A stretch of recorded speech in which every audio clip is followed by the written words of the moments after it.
이 영화의 줄거리는 이렇습니다. 아내가 살해당한 후에 10분밖에 기억하지 못하는 단기 기억 상실증에 걸린 한 남편이 사진, 메모, 문신 이러한 기록들을 가지고 따라가서 범인을 쫓는 일종의 추적 스릴러 작품입니다.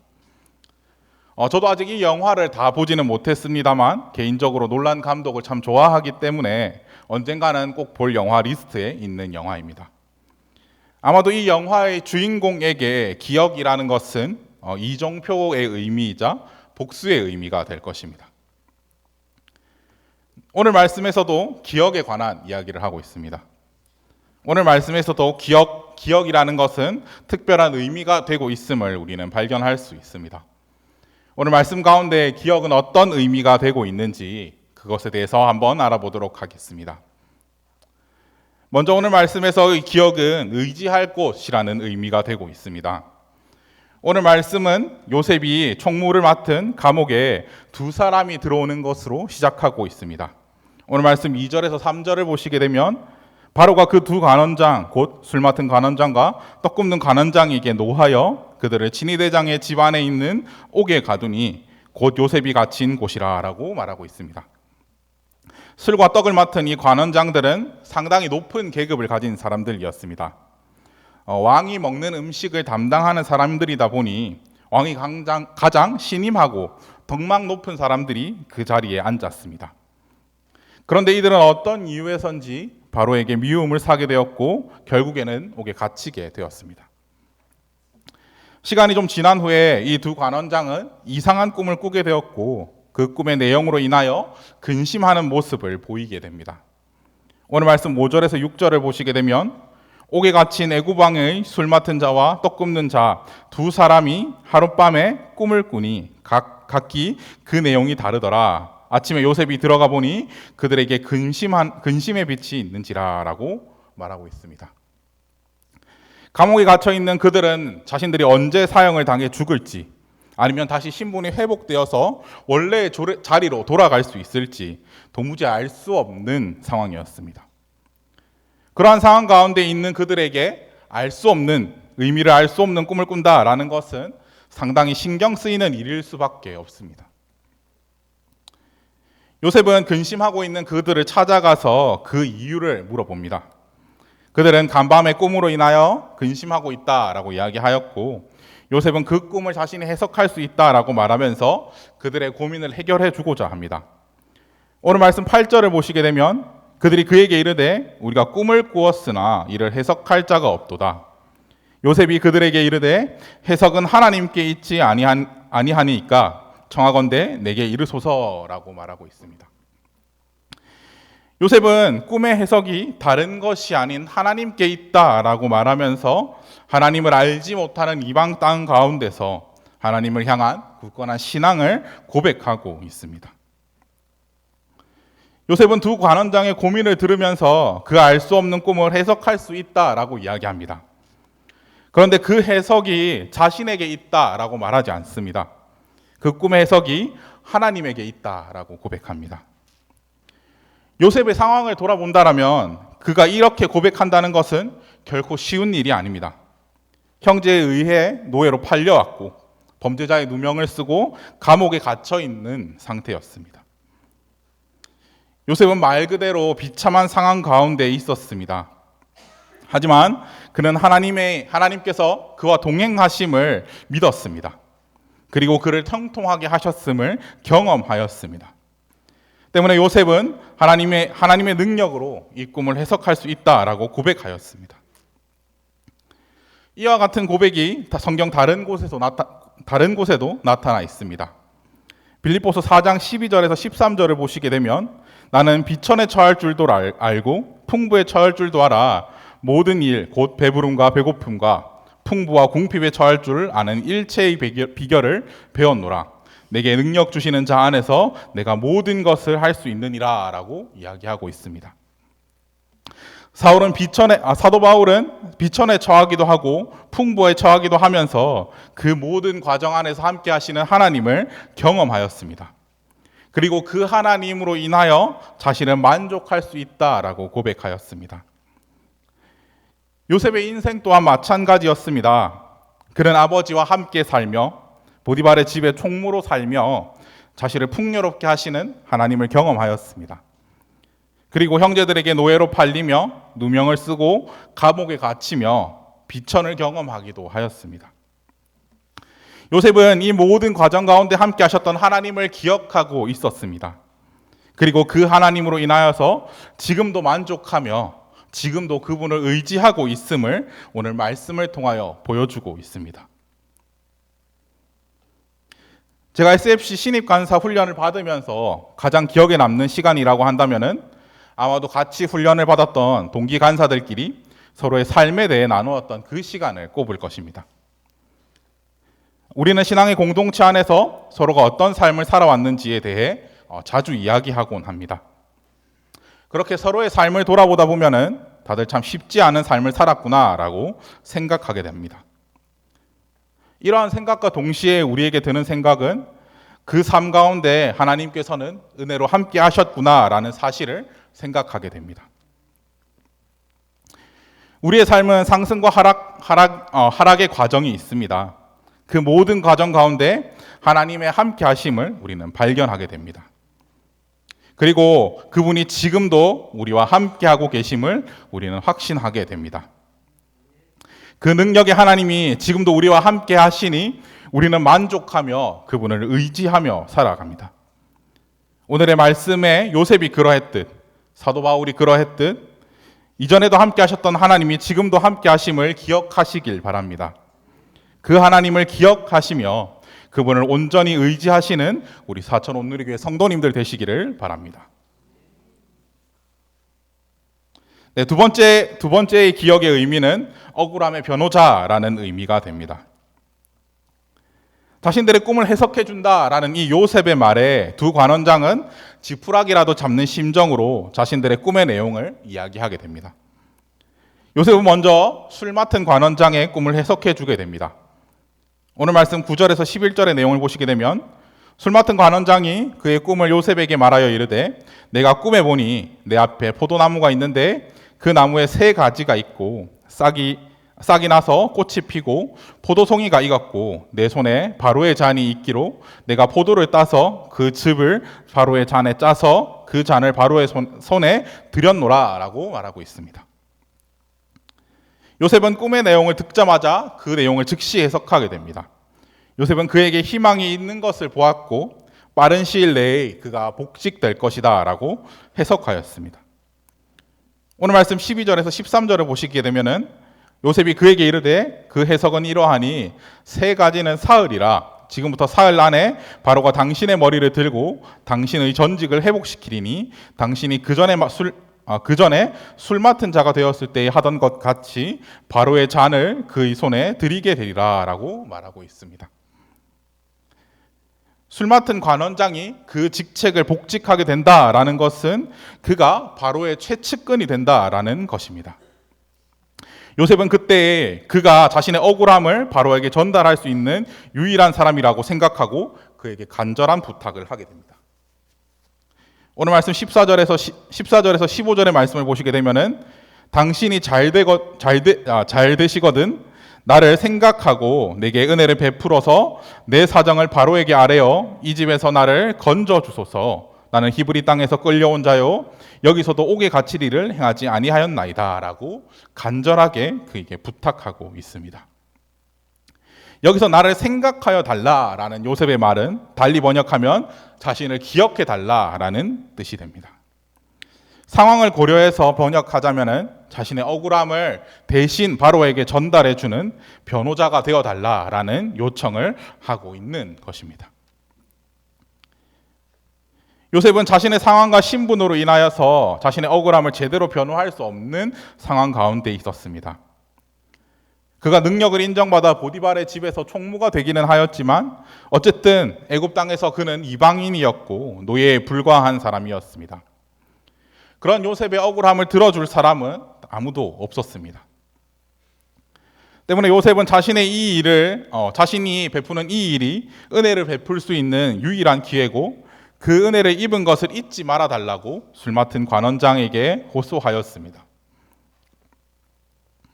이처럼 그리스도인들은 종종 억울한 상황 가운데 빠지고 호소할 곳을 찾아 헤맬 때가 있습니다. 그런 대표적인 인물에 바로 다윗이 있습니다. 다윗은 많은 시편을 통하여서 자신의 억울함을 토로하였습니다. 시편 69편 2절과 4절을 보시게 되면 나는 설 곳이 없는 깊은 수렁에 빠지며 깊은 물에 들어가니 큰 물이 내게 넘치나이다. 까닭 없이 나를 미워하는 자가 나의 머리털보다 많고 부당하게 나의 원수가 되어 나를 끊으려 하는 자가 강하였으니 내가 빼앗지 아니한 것도 물어주게 되었나이다 라고 호소하고 있습니다. 자신을 괴롭게 하던 원수는 강하여지고 부요해지지만 자신은 한없이 추락하여 가고 있음을 느끼며 그것을 호소하고 있습니다.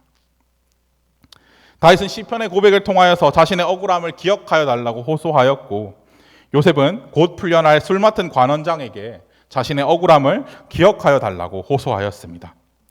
그들의 기억하여 달라는 이 호소는 자신들의 변호자가 되어 달라는 요청이 되어 그들에게 닿고 있습니다.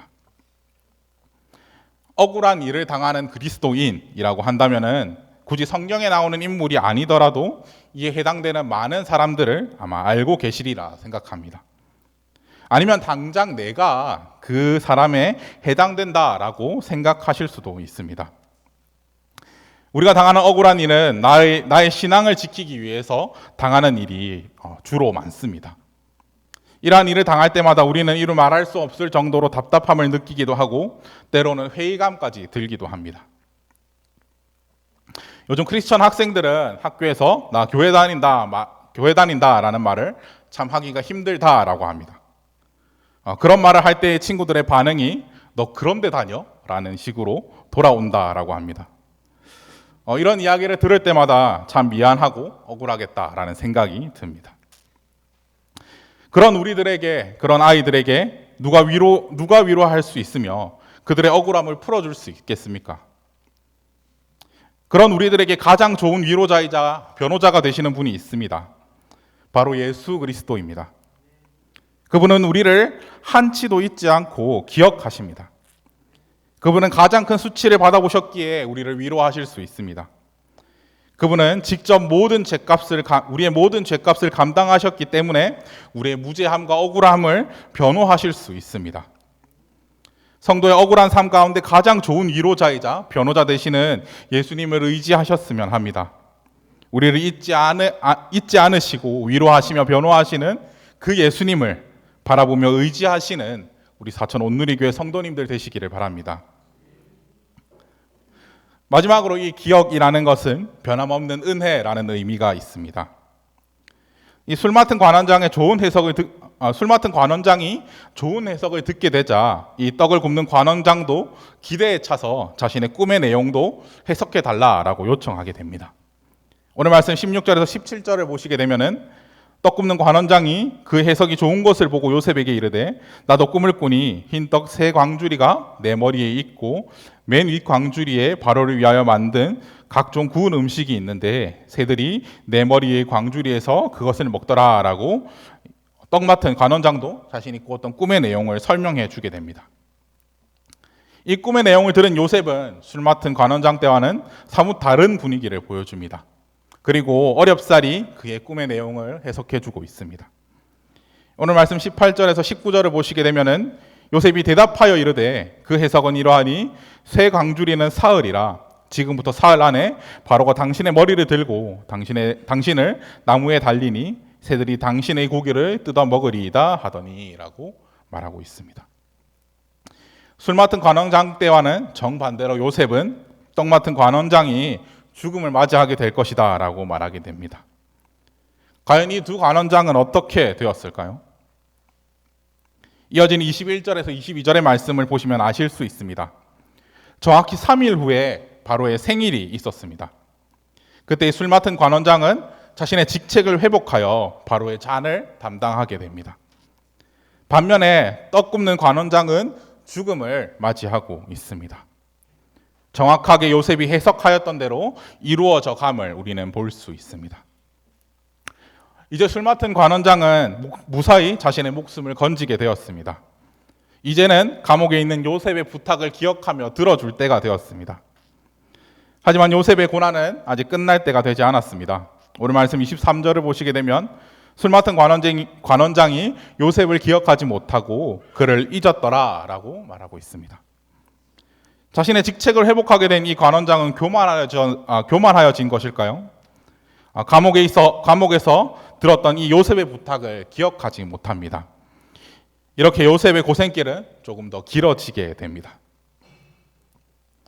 요셉이 관원장들에게 해주었던 꿈의 해석은 정확하게 맞았습니다. 엄밀하게 말하자면 하나님께서 요셉에게 주셨던 그 해석은 정확하게 맞아 들어갔습니다. 술 맡은 관원장은 요셉에게 꿈 해석과 희망이라는 은혜를 입었습니다. 하지만 그 관원장은 요셉을 쉽게 잊어버리고 맙니다. 요셉을 애써 기억에서 지우려고 한 것인지 당장 눈앞에 보이지 않아서 그의 존재를 망각한 것인지는 분명하지 않습니다. 하지만 분명한 것은 은혜를 베푼 요셉을 돌아보지 못했다라는 점입니다. 술 맡은 관원장은 감옥에서 입은 요셉의 은혜를 잊어버리고서 그저 자신의 삶을 살아가게 됩니다. 성경을 보다 보면은 이렇게 은혜를 잊고 자신의 삶을 살아가는 많은 사람들의 모습을 보게 됩니다. 누가복음 17장 11절에서 19절의 말씀에서는 예수님을 통하여 고침받은 10명의 나병 환자의 이야기가 나타나 있습니다. 10명의 나병 환자는 예수님을 통하여 기적적으로 자신들의 병을 고침받게 되는 경험을 하게 됩니다. 모두가 병이 나았다라는 이 기쁨으로 인하여 돌아가고 있을 때에 단 한 사람만 예수님께 돌아와 자신이 받은 이 은혜를 가지고서 예수님을 경배하고 있습니다. 이처럼 사람은 참으로 연약하여서 쉽게 자신의 은혜를 잊어버리고 기억하지 못하는 모습을 우리는 알 수 있습니다. 하지만 술 맡은 관원장이 잊어버린 이 요셉을 기억하고 있는 분이 딱 한 분 계셨습니다. 바로 하나님이십니다. 하나님은 요셉을 기억하셨고 그를 애굽의 총리에 오르기까지 은혜로 동행하여 주십니다. 요셉은 사람에게 잊혀진 존재였지만 하나님의 기억하심을 입은 사람이 되었습니다. 우리는 어떤 모습으로 살아가고 있습니까? 우리도 오늘 말씀에 이 술 맡은 관원장처럼 연약하여 우리의 받은 은혜를 잊어버리고 살아가고 있지는 않습니까? 우리의 삶을 돌아보면 참으로 많은 하나님의 은혜가 있었음을 고백하게 됩니다. 하지만 내 삶이 바쁘다라는 이유로, 사는 게 참 팍팍하다라는 이유로 그 은혜를 쉽게 잊어버리고 살아가게 됩니다. 하나님께서는 우리의 이런 연약함을 이미 아셨습니다. 우리가 쉽게 망각하는 존재임을 알고 계셨습니다. 그래서 하나님께서는 다른 해결책을 내어놓으십니다. 하나님은 자신이 자기 백성을 기억하시겠다라고 말씀하십니다. 성경에 보면 하나님께서 자기 백성을 기억하셨다 혹은 생각하셨다라는 표현들을 종종 보게 됩니다. 여기서 이 기억하다라는 히브리어 단어에는 마음에 품다라는 뜻도 함께 가지고 있습니다. 하나님께서는 자기 백성을 마음에 품으시며 그들과 함께 하시는 분이심을 성경에서는 나타내 보여주고 있습니다. 우리도 이런 은혜를 입은 사람들입니다. 하나님은 우리를 기억하시며 마음에 품으셨습니다. 비록 우리가 고난과 비참 가운데 있다고 할지라도 하나님께서는 우리를 잊지 않으십니다. 우리를 잊지 않으시고 마음에 품으시는 이 하나님의 은혜를 기억하셨으면 합니다. 우리를 기억하시며 품으시는 이 하나님께 감사와 찬양을 올려드리는 우리 사천 온누리교회 성도님들 되시기를 주님의 이름으로 바랍니다. 내 말씀을 맺고자 합니다. 오늘 말씀의 첫 번째 기억의 의미는 의지할 곳이라는 의미였습니다. 요셉은 비참과 풍요 가운데서 함께 하신 하나님을 기억하며 그분을 향한 굳건한 신앙을 보여주었습니다. 우리 또한 삶의 모든 과정 가운데 함께 하신 이 하나님을 기억하며 그분을 의지할 수 있었으면 합니다. 두 번째 기억의 의미는 변호자라는 의미였습니다. 요셉은 곧 풀려나게 될 이 술 맡은 관원장에게 자신을 기억하여 줄 것을 호소하며 자신의 변호자가 되어달라고 요청하였습니다. 우리를 기억하시며 우리의 가장 좋은 변호자가 되어주시는 이 예수님을 기억하셨으면 합니다. 그리고 그분을 믿고 의지하는 우리가 되었으면 합니다. 마지막 기억의 의미는 변함없는 은혜였습니다. 술 맡은 관원장은 요셉에게 받은 은혜를 잊어버렸습니다. 하지만 하나님께서는 자신의 백성을 잊지 않으시고 기억하시며 그의 마음에 품으셨습니다. 우리 또한 이러한 은혜를 입은 사람들입니다. 우리 또한 하나님의 기억 속에 있는 존재, 하나님께서 품으신 존재임을 기억하며 그 하나님께 감사와 찬양을 올려드렸으면 합니다.